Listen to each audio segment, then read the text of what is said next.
The first time Private Hiroshi Yamada saw steak on his plate at Camp Clarinda, Iowa, he thought it was a mistake.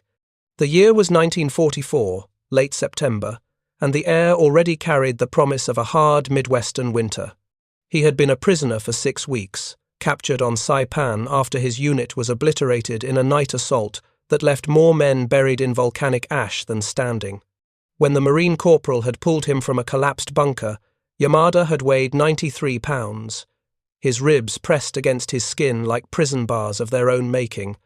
Now he stood in a mess hall line, wooden tray trembling in his hands, watching American cooks pile food onto plates with an efficiency that seemed almost violent in its abundance. The man ahead of him, a former sergeant named Okamoto, received his portion and froze. Yamada stepped forward. Before we jump back in, tell us where you're tuning in from, and if this story touches you, make sure you're subscribed because tomorrow I've saved something extra special for you. The cook, a heavy-set man from Nebraska with flour dusted across his apron, looked down at Yamada's tray and without ceremony placed a thick cut of beef onto it, then mashed potatoes, then green beans swimming in butter, then a dinner roll, still warm. The steam rose between them like a question neither could answer. Yamada's hands shook so badly the tray rattled. The cook noticed, steadied it with one hand, and said something in English that sounded almost apologetic before waving him forward. Yamada found a seat at one of the long wooden tables. Around him, other Japanese prisoners sat in various stages of disbelief. Some stared at their plates. Others had already begun eating, mechanically, as if afraid the food might vanish if they looked away. The smell in the hall was overwhelming, rich and meaty, nothing like the thin miso broth and handful of rice they had survived on for months before capture. Nothing like the rotting, sweet potatoes they had eaten on Saipan when supply ships stopped coming. This smelled like something from another lifetime. He cut into the steak. The knife, dull but functional, sliced through easily. Inside, the meat was pink, tender, still releasing juice onto the plate. He lifted a piece to his mouth and chewed slowly. The flavor was almost unbearable in its richness. Salt, fat, the slight char from a grill. His throat tightened. Tears came before he could stop them. Across the table, Okamoto was crying too, silently, his face turned toward the wall. No one spoke. The only sounds were chewing, the scrape of forks on metal trays, and the occasional cough or stifled sob. In the corner of the hall, an American guard leaned against the doorframe, arms crossed, watching them with an expression Yamada couldn't read. Not pity, exactly. Maybe something closer to confusion. That night, back in the barracks, the men whispered in the darkness. Yamada lay on his bunk, staring at the wooden, slats above him, trying to reconcile what had just happened. For years, he had been told that Americans were savages, that they tortured prisoners, that surrender meant humiliation worse than death. His training officers had screamed it during drills. The propaganda posters in Tokyo had depicted American soldiers as demons with fangs and claws. Even on Saipan, as the island burned and his comrades threw themselves off cliffs rather than be captured, the message had been clear. Death before dishonor. Yet here he was, fed, clothed, sleeping on a mattress with a wool blanket, and not just fed with scraps or leftovers, but steak, real steak. The kind of meat he hadn't tasted since before the war, when his father still owned the butcher shop in Osaka. They're fattening us for something, someone muttered in the darkness. This is a trick. Maybe, another voice replied, but if it is, at least we die with full stomachs. A few men laughed, bitter and uncertain. Yamada didn't laugh. He was thinking about the cook, the way the man had steadied his tray. There had been no cruelty in that gesture, no mockery, just a simple human kindness that felt more dangerous than any interrogation. The days that followed settled into a rhythm that felt increasingly surreal. Every morning, the prisoners were woken at 6, counted, and assigned work details. Some chopped wood, others repaired fences or cleaned the campgrounds. The work was hard but not punishing. The guards enforced rules but rarely shouted. Meals came 3 times a day, predictable as clockwork. And the food kept coming. Breakfast was eggs, toast, sometimes bacon or sausage. Lunch was soup and sandwiches, thick slices of ham or cheese between soft white bread. Dinner rotated, but steak appeared with startling regularity. Monday, steak. Wednesday, steak. Friday, steak again. Sometimes it was accompanied by corn, sometimes carrots or beets. Always there was bread, always butter, always more than anyone could finish. Yamada began to keep a mental tally. By the end of the first month, he had eaten steak 12 times. 12. In Japan, even before the war, steak had been a luxury reserved for special occasions. His family had eaten it perhaps twice a year. Now, as a prisoner, he was eating it 3 times a week. The realization didn't bring joy. It brought confusion that bordered on grief. One evening after dinner, an interpreter arrived at the barracks. He was a Japanese-American man from California, wearing an American uniform, but speaking with the accent of someone who had grown up speaking both languages. His name was Sergeant George Takahashi, and he had been tasked with explaining the camp rules and answering questions. "Why do they feed us so well?" Okamoto asked bluntly. "We are the enemy." Takahashi hesitated, choosing his words carefully. "The United States follows the Geneva Convention," he said. "Prisoners of war are to be treated humanely. That includes proper food, shelter, and medical care." "Geneva Convention?" someone echoed. Most of the men had never heard the term. "It's an international agreement," Takahashi explained. "Countries that sign it agree to treat prisoners fairly." Silence filled the room. Finally, a young corporal named Saito spoke up, his voice barely a whisper. "Japan didn't sign it, did they?" Takahashi's face tightened. He didn't answer directly. "You're here now," he said quietly. "And here, you will be treated as the law requires." Preparing and narrating this story took us a lot of time, so if you are enjoying it, subscribe to our channel. It means a lot to us. Now, back to the story. That night, Yamada couldn't sleep.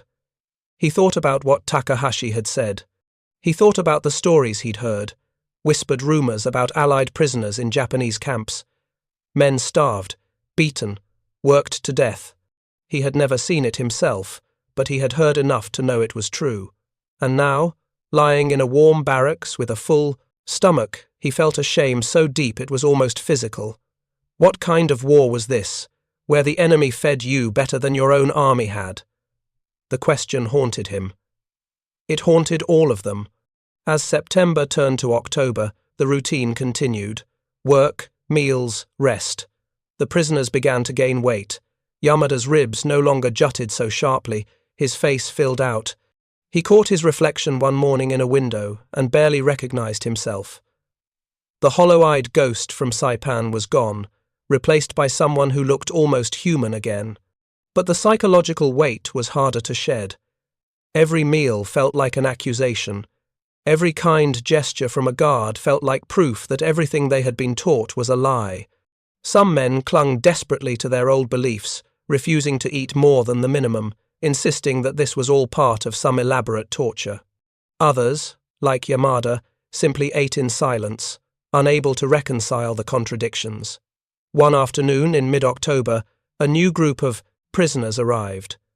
They had been captured in the Philippines, and they looked even worse than Yamada's group had upon arrival. Skeletal, covered in sores, eyes vacant with exhaustion. As they shuffled through the camp gates, the established prisoners watched from a distance, seeing their own past selves reflected back at them. That evening, Yamada watched the new arrivals enter the mess hall for the first time. He saw their faces as the cooks served them. He saw the disbelief, the trembling hands, the tears, and he understood something then that he hadn't fully grasped before. This wasn't just about food. It was about the systematic destruction of everything they had been taught to believe. The steak wasn't mercy. It was truth, served on a plate 3 times a week, impossible to ignore or deny. He finished his own meal, steak again, and walked back to the barracks as the sun set over the Iowa cornfields. The American flag above the camp gate snapped in the wind, a sound that had once filled him with dread. Now it just sounded like fabric, like wind, like the world continuing to turn regardless of what anyone believed about it. In the barracks, Okamoto was writing a letter. The Red Cross had begun allowing prisoners to send brief messages home, though no one knew if they would ever arrive. "What are you telling them?" Yamada asked. Okamoto didn't look up. "That I'm alive," he said. "That they feed us well here." He paused, pen hovering over the paper.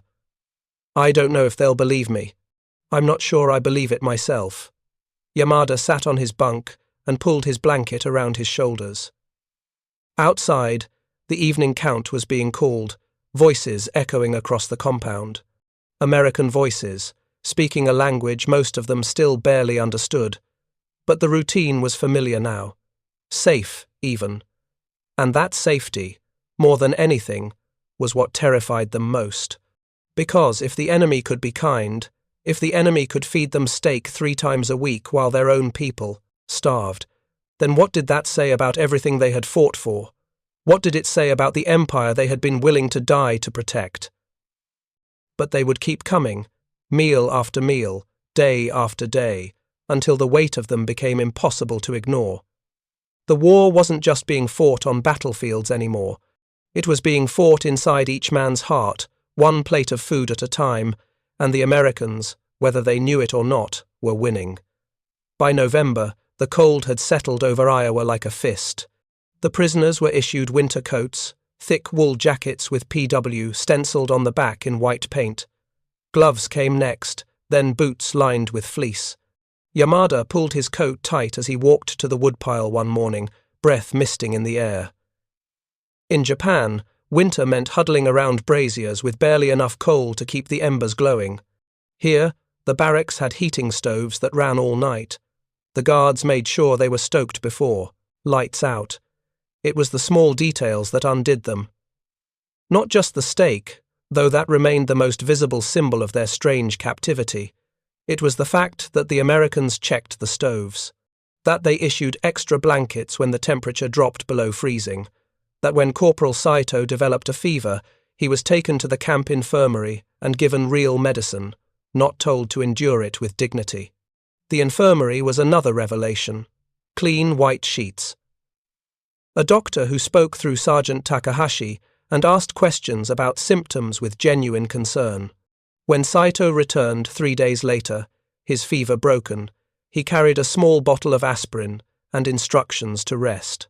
He set the bottle on his bunk and stared at it for an hour, as if it might disappear. They were all asking the same question. The work assignments continued. Yamada was put on a detail that maintained the roads around, the camp, filling potholes and clearing drainage ditches. It was physical labor, but nothing compared to the forced marches and trench digging they had endured in the Pacific. The American supervisor, a gruff sergeant from Ohio named Patterson, demonstrated what he wanted done, then stood back and let them work. He didn't yell, he didn't strike anyone. When they finished a section well, he simply nodded and said, "Good job." Yamada didn't understand English well yet, but he understood approval when he heard it. The sensation was so foreign it made his chest ache. One afternoon in late November, while raking gravel, Yamada worked alongside a man named Lieutenant Ishida. Ishida had been an officer on Guam, captured during the final American push. He rarely spoke, maintaining a rigid silence that seemed to be his last defense against the camp's relentless kindness. But that day, as they worked side by side, he finally broke. "I gave the order," Ishida said quietly, his voice barely audible over the scrape of rakes. "On Guam, we had Allied prisoners, Filipino scouts, a few Marines. My commander said we couldn't feed them, said they weren't worth the rice." He stopped raking. "So we didn't feed them." Yamada kept working, unsure what to say. "They starved," Ishida continued, "right in front of us, and when some tried to escape, we shot them." His hands tightened on the rake handle. "Every night here, when they serve us dinner, I see their faces. I wonder if they were thinking what I'm thinking now. That surely the enemy wouldn't let them starve. That surely someone would show mercy. He drove the rake into the gravel with sudden force. But we didn't. We let them die. And now these Americans. He couldn't finish. Yamada set down his own rake. We were following orders, he said, though the words felt hollow even as he spoke them. So are they, Ishida replied, gesturing towards Sergeant Patterson, who stood smoking a cigarette by the truck. But their orders are different. That evening, as the prisoners lined up for dinner, Yamada noticed something he hadn't paid attention to before. The American soldiers ate in the same mess hall, just at different tables. They received the same food. When the cook served steak to the prisoners, he served steak to the guards too. There was no separate, better meal for the Americans. No visible hierarchy of rations. The meal that night was pot roast, thick slices of beef cooked until they fell apart, swimming in brown gravy with chunks of potato and carrot. Yamada ate slowly, watching the Americans across the room. They laughed and talked, casual and loud. They complained about the food sometimes, he'd noticed. One guard had actually sent back his portion last week, saying the meat was too tough, too tough. Yamada had nearly choked on the irony. These men were complaining about meat being too tough while serving prisoners beef 3 times a week. After dinner, Sergeant Takahashi gathered a group of prisoners in the recreation room. The Red Cross had sent packages, books in Japanese, writing materials, even a few board games. Takahashi distributed them carefully, then cleared his throat. "I've been asked to explain something to you," he said, his Japanese formal but tinged with the softness of someone who had grown up in California. "Some of you have questions about why you're being treated this way. The commanders want you to understand that this is standard. This is how America treats all prisoners of war." "All prisoners?" Okamoto asked sharply. "Even after what our army did to theirs?" Takahashi's jaw tightened.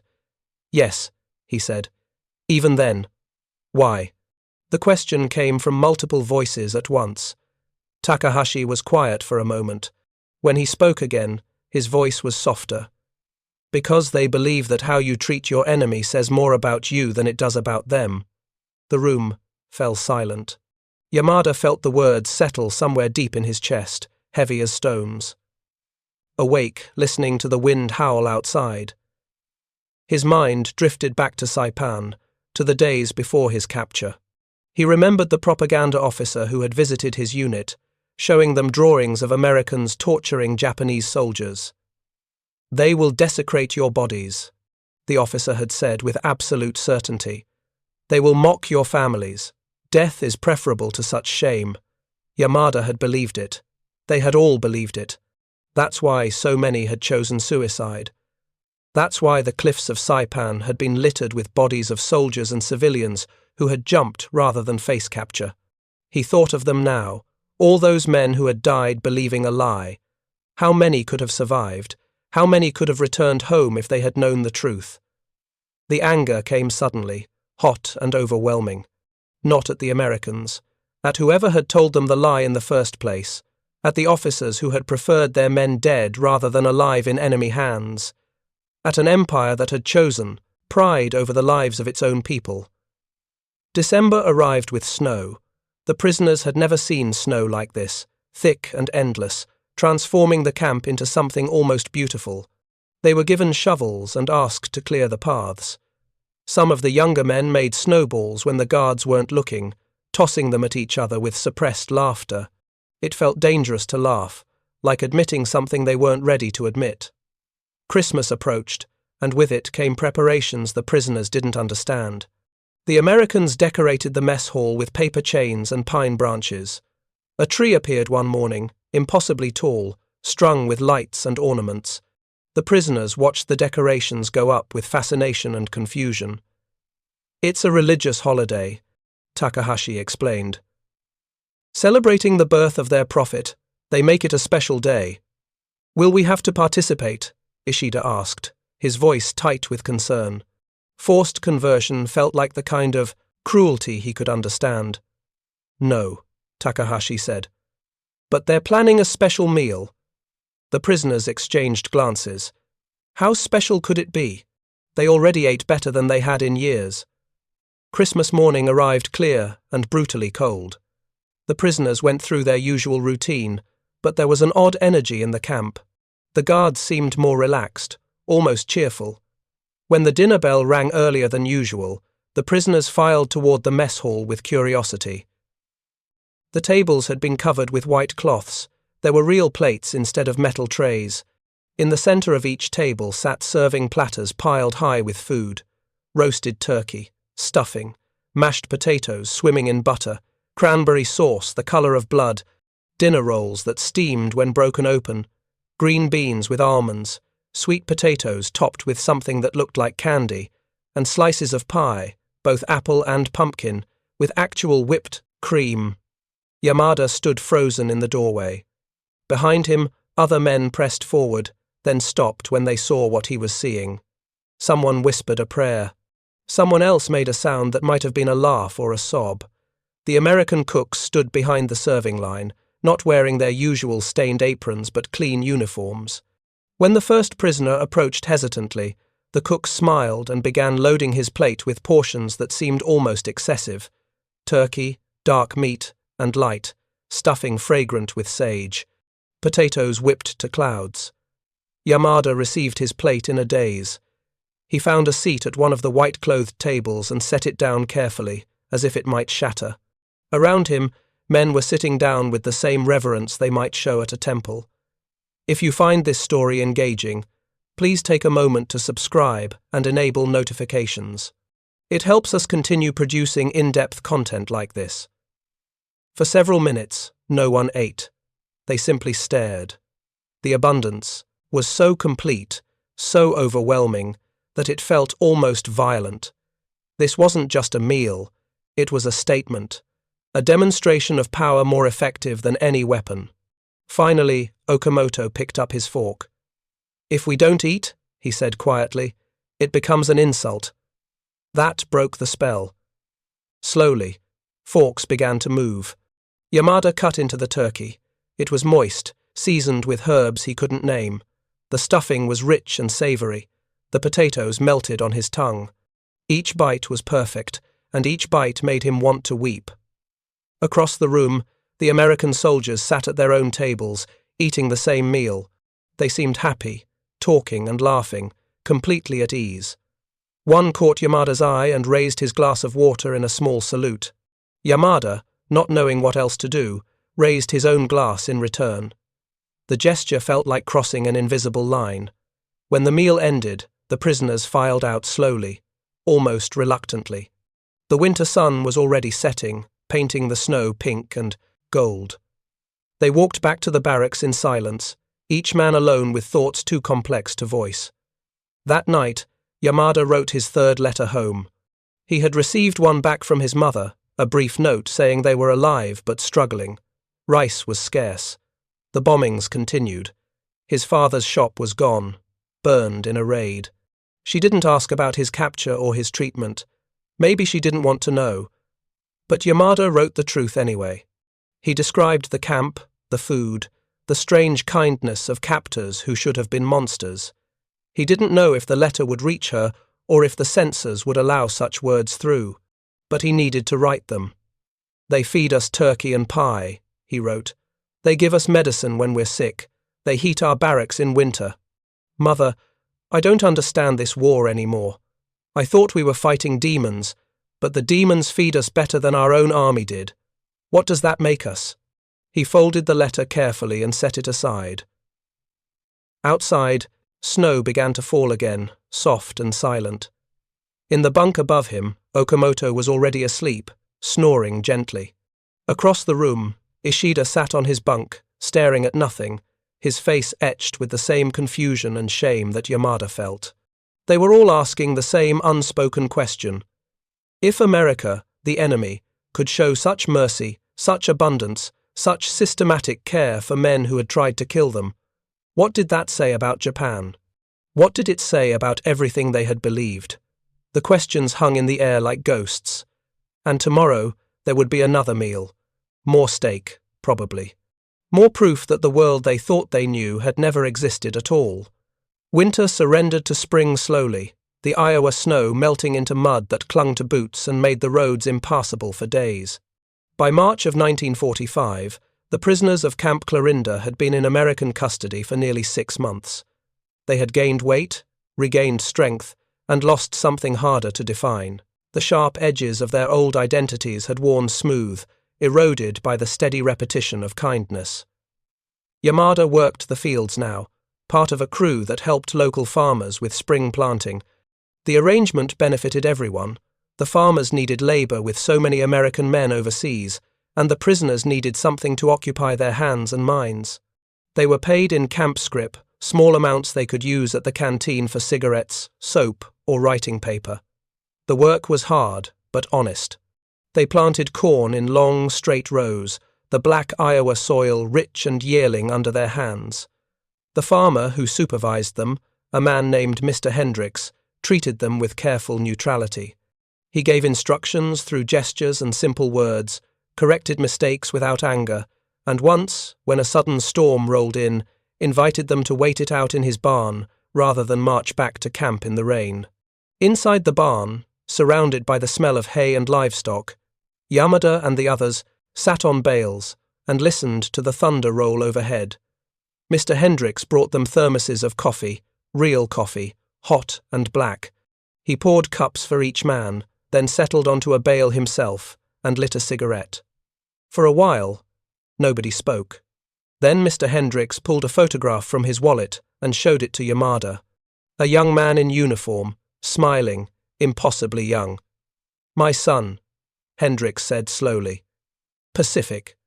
Okinawa." Yamada understood enough English now to catch the meaning. He looked at the photograph, then at the farmer's face. The man's eyes were red-rimmed, tired in a way that went deeper than lost sleep. "I'm sorry," Yamada said in careful English. The words felt inadequate, almost offensive. This man's son was fighting Yamada's countrymen, maybe had even been killed by them. Yet here sat Yamada, drinking the man's coffee, sheltered in his barn. Hendricks took the photograph back and stared at it for a long moment. "War makes no damn sense," he said finally.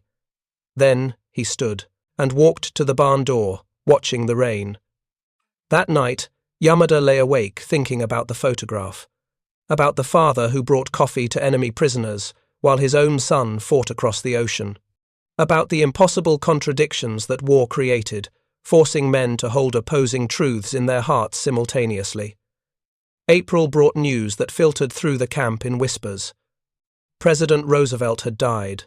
The prisoners didn't fully understand what that meant, but they saw the guards' faces, the flags at half-staff, the somber mood that settled over the Americans. Some prisoners felt a strange, unwelcome sympathy. They knew what it meant to lose a leader, to feel unmoored. May brought more whispers, these ones harder to believe. Germany had surrendered. The European war was over. The guards celebrated cautiously, aware perhaps that their charges understood enough now to know what it meant. The Pacific War continued, but half the fight was finished. For the prisoners, Germany's surrender felt like watching a door close. If Germany could fall, then Japan. But no. That thought was still too dangerous to complete. Monday, Wednesday, Friday, with the regularity of a clock. Yamada no longer cried when he ate it, but he never stopped marveling. Sometimes he tried to calculate how much meat he had consumed since capture. Pounds and pounds of it, more than most Japanese civilians would see in a year. The mathematics of inequality were staggering. In June, a new interpreter arrived, a Japanese-American woman named Mary Tanaka, who had volunteered for the War Relocation Authority. She was young, perhaps 25, and spoke Japanese with a slight American accent that marked her as Nisei, second generation. She had been born in California, she told them, and had spent the past 3 years in an internment camp herself. The prisoners peppered her with questions. What was it like? Were you treated well? Did they feed you? Mary chose, her words carefully. We had enough to eat, she said. Basic rations, but nothing like what you receive here. She paused, then added quietly, "My family lost everything. Our farm, our savings, our dignity. We were American citizens, but we were treated as enemies."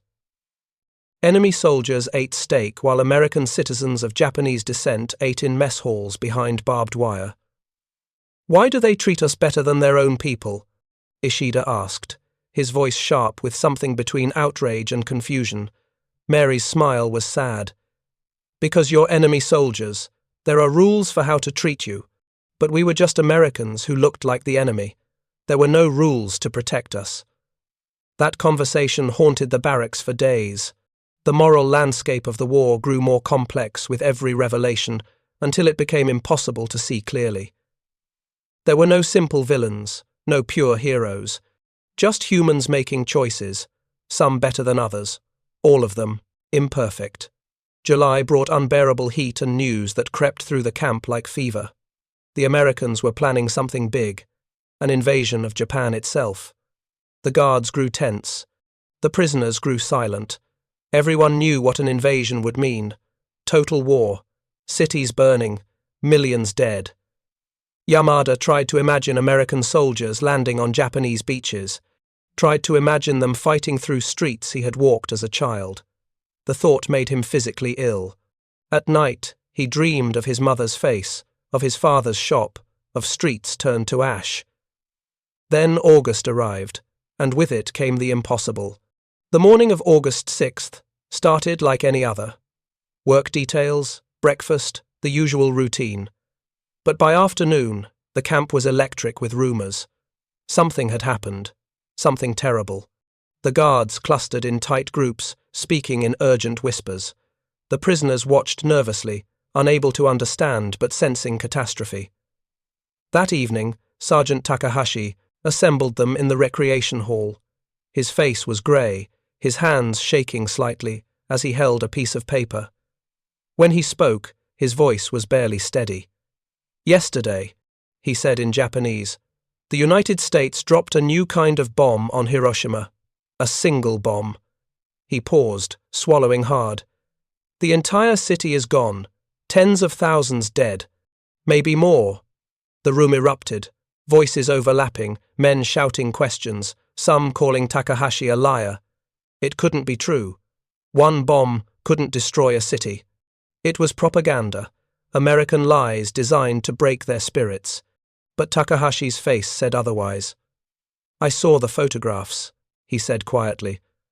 "I wish I hadn't, but I did. It's true." Yamada felt the floor tilt beneath him. Hiroshima. He knew people there, distant relatives on his mother's side. The city had been beautiful, built on a delta where rivers met the sea. And now it was gone? All of it? From one bomb? 3 days later, Takahashi returned with worse news. Another bomb. Nagasaki this time. Another city erased. The prisoners stopped eating, not in protest, but because they couldn't. Food turned to ash in their mouths. They sat in the mess hall, staring at plates of steak and potatoes, and felt the weight of apocalypse pressing down on them. On August 15th, the final blow came. Japan had surrendered. The emperor himself had spoken to the people, his voice crackling over the radio in a recorded message. The war was over. The prisoners gathered in the recreation hall to hear the broadcast replayed through Takahashi's translation. The emperor's words were formal, distant, wrapped in language that tried to soften the reality of total defeat. "The war situation has developed not necessarily to Japan's advantage," he said, a phrase so absurd in its understatement that some prisoners laughed, bitter and broken. Yamada didn't laugh. He sat with his head in his hands, trying to process the magnitude of what had happened. Japan had surrendered. The divine, empire, the nation that could never fall, had bowed to the enemy. Everything they had fought for, everything they had believed in, had been proven false. That night, the barracks was silent except for the sound of men weeping. Some prayed, others sat motionless, staring at nothing. Yamada wrote another letter home, though he had no idea if it would reach his family now. "The war is over," he wrote. "We lost everything. But Mother, I am still alive. The Americans kept me alive when our own army was prepared to let me die. I don't know what that means yet. I don't know if I'll ever understand, but I'm coming home. Somehow, I'm coming home. The weeks that followed were strange and suspended. The camp routine continued, but everything felt different. The guards were gentler, more careful, as if aware that their prisoners were grieving. The food still came 3 times a day. The steak still appeared on schedule, but now it tasted like pity, and pity was harder to swallow than hatred. In September, the first prisoners were scheduled for repatriation. Lists were posted, names called. Yamada's name appeared in the third group, departure date, October 10th. He had 2 weeks to prepare, though there was nothing really to prepare. He owned almost nothing: a change of clothes, some letters, a photograph of the camp that an American guard had given him. On his last day at Camp Clarinda, Yamada volunteered for kitchen duty. He wanted to see where the food came from, the mechanics of the abundance that had defined his captivity. The cooks let him help, showing him how to measure ingredients, how to work the massive stoves, how to portion out meals. One of the cooks, the same man who had served him that first steak 9 months ago, worked beside him in comfortable silence. Finally, as they cleaned up, the cook spoke. "You know," he said slowly, aware that Yamada's English was limited, "my brother died at Iwo Jima." Yamada froze, unsure how to respond. The cook continued, his voice steady. "When I found out you boys were coming here, I was angry, real angry. Didn't want to cook for you. Didn't want to see your faces." He wiped down the counter with careful strokes. "But then I remembered something my mother used to say. She said hate was easy. Said any fool could hate.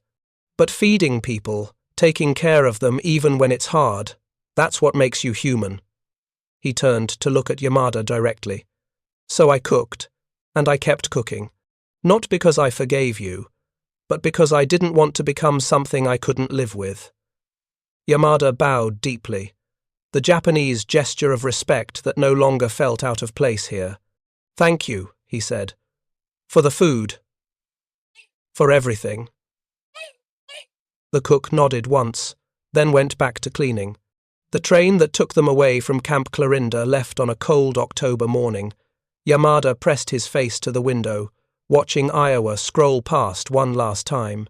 The corn had been harvested, leaving fields of stubble. In the distance, a farmhouse stood solid and peaceful, smoke rising from its chimney. He thought about Mr. Hendricks and his son, about Mary Tanaka and her family's lost farm, about the cook whose brother had died on Iwo Jima, about all the invisible threads of loss and mercy that had woven through his time here. The ship that carried them across the Pacific was crowded and uncomfortable, but they were given adequate rations, medical care, and blankets. Even in transit, the Geneva Convention followed them. Some prisoners joked darkly that they'd never been treated so well as when they were captives of the enemy. When the Japanese coastline finally appeared through the morning mist, Yamada's heart seized. Home. But what kind of home would it be? What was left? The devastation exceeded his darkest imaginings. The port at Yokohama was partially destroyed, buildings standing like broken teeth against the sky. As they disembarked, civilians watched them with expressions that ranged from relief to contempt. Returned, prisoners were complicated figures, symbols of survival but also of defeat. Yamada made his way to Osaka, traveling through a landscape scarred by firebombing. Entire neighborhoods had been erased. His family's district was partly standing, partly rubble. He found his parents' house, or what remained of it, the walls intact but the roof gone, replaced by a patchwork of scavenged materials. His mother was there, older and smaller than he remembered. When she saw him, she made a sound that was half cry, half prayer. They held each other in the doorway of the broken house, and Yamada felt something inside him crack open. That night, sitting by a small fire made from scraps of wood, his mother asked the question he had been dreading. "Were they cruel to you? Did they hurt you?" Yamada looked at his hands, trying to find the right words. No, he said finally. They fed us. 3 times a day. Steak, mother. They gave us steak 3 times a week. His mother was quiet for a long time. Then, she said, your father died in February. Starvation. We had no rice, no meat. He gave his portions to me and your sister. Her voice was flat, stating facts. Tell me again about the steak. The words hit like a physical blow. While Yamada had eaten beef 3 times a week, his father had starved. While American prisoners of war had gained weight and strength, Japanese civilians had wasted away. The inequality of it was monstrous. I'm sorry, Yamada whispered. I'm so sorry. His mother shook her head. Don't apologize for surviving, but don't forget the price of it either.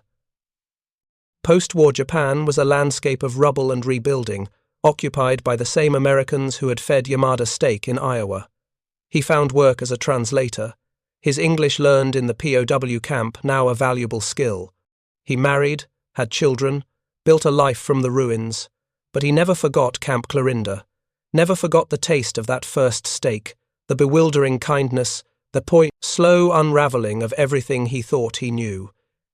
He kept the photograph of the camp in a drawer, taking it out sometimes when he needed to remember.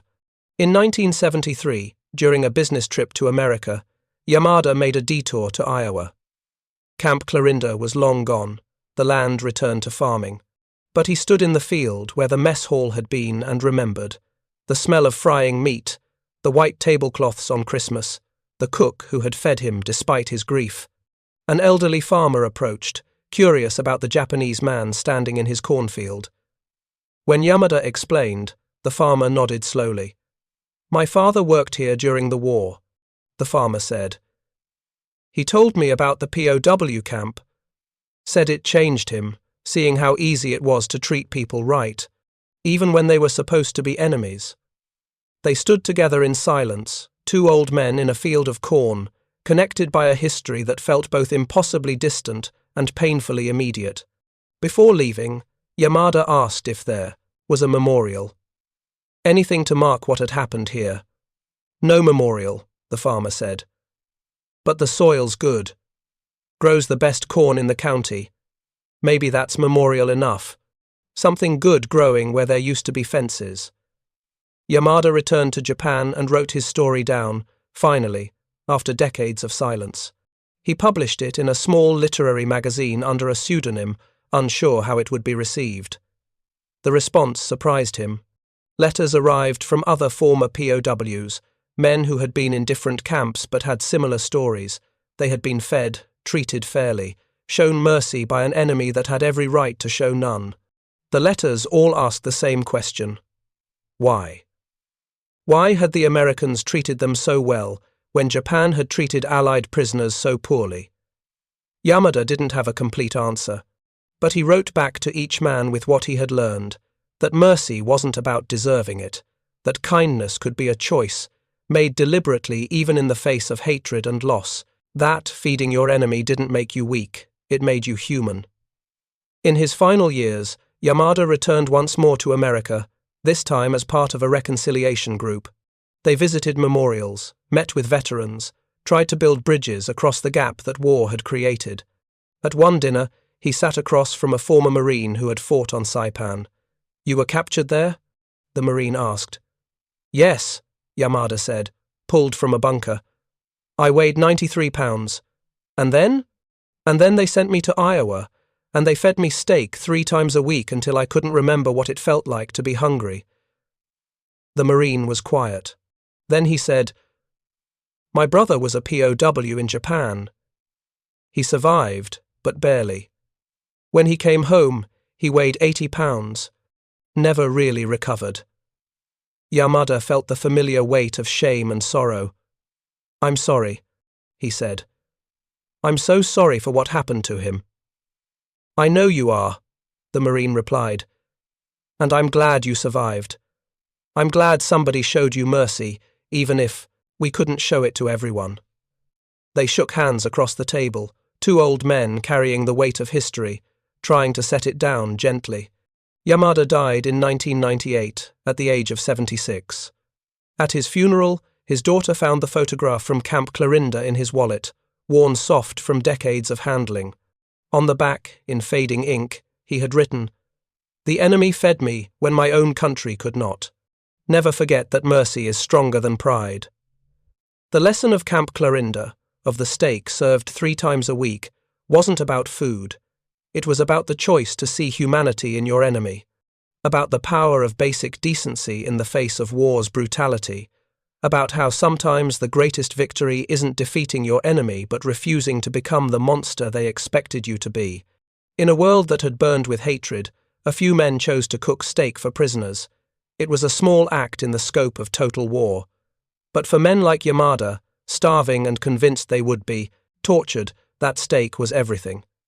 It was proof that kindness could survive even in war's darkest hours, that humanity, once lost, could be found again in the simplest of gestures: a plate of food, a warm barracks, a guard who steadied your trembling hands. These were the things that won the peace, long after the battles were over. Up next, you've got 2 more standout stories right on your screen. If this one hits the mark, you won't want to pass these up. Just click and check them out. And don't forget to like, subscribe, and turn on the notification bell so you don't miss any upload from us.